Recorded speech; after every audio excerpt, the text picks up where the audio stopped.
Okay.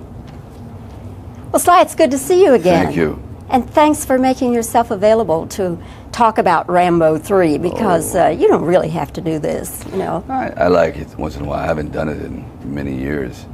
So I think it's about time I get out there and stand behind my product, you might say, and the character.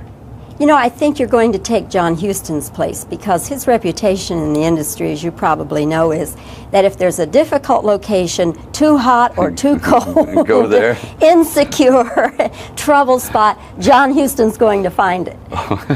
But now I think they're going to say that about you. Well, compared to my household, Israel was easy, okay?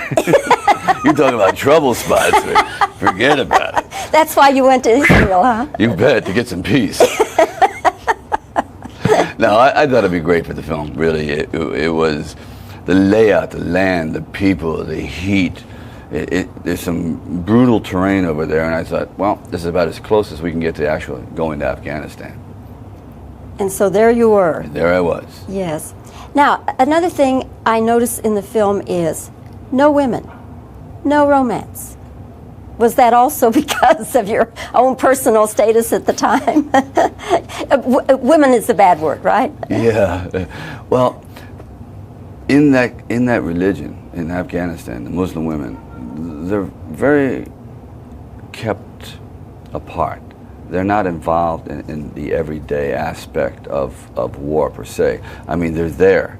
But I thought it might complicate things at this point to get involved in a romance. Also, at this point in Rambo's life, he's really questioning, what is it all about? What is life? And his heart is broken from losing the woman in the last film. So I didn't want to I had written it in at one time. I really had. He meets this carnival stripper, but I thought it wasn't right for the film. It was just kind of when it gets the theme.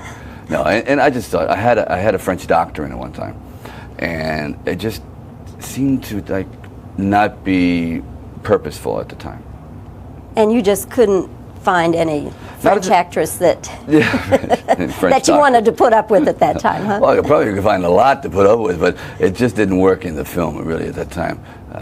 But I'll take it into consideration. Yeah, well, you know, we wouldn't like I would enjoy that very much. Believe me. I mean, I can only kiss Richard Crenna so many times. Hugging him isn't a ball, you know.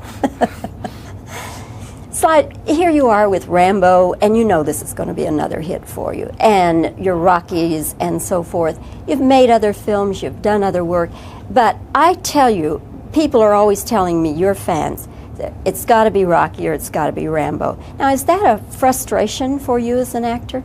It's double-edged. It's frustrating because the joy of being an actor is versatility and putting on a variety of faces.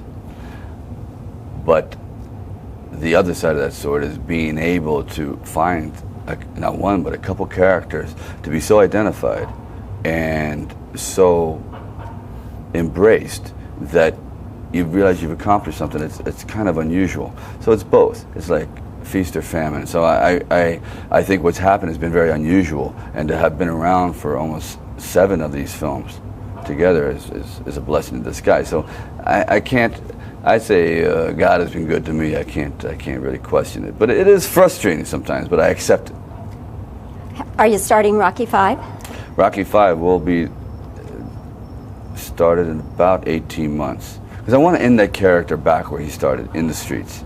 I really want him to lose. You're not gonna have him lose the fight like you told me the last time? Well, he loses. Actually, he wins. He won from the Russian, but I want him at the end of that fight.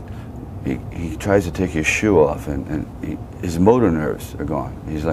He realizes he's shot as a fighter. He's done it, and he goes back to his home, bad investments, whatever, and all the money is gone, and he has to go back to Philadelphia where he started, and we see him readapting himself to that environment, having had the world, having had everything, and now he's reduced to a small spot on earth, and he accepts it. It's everyone around him doesn't, and I somehow feel that's befitting to that kind of character to go. Plus, there's another side of it where he becomes like Mickey, and there's a young man who wants to be a fighter, and he's betrayed, and a lot of intrigue. So it takes more.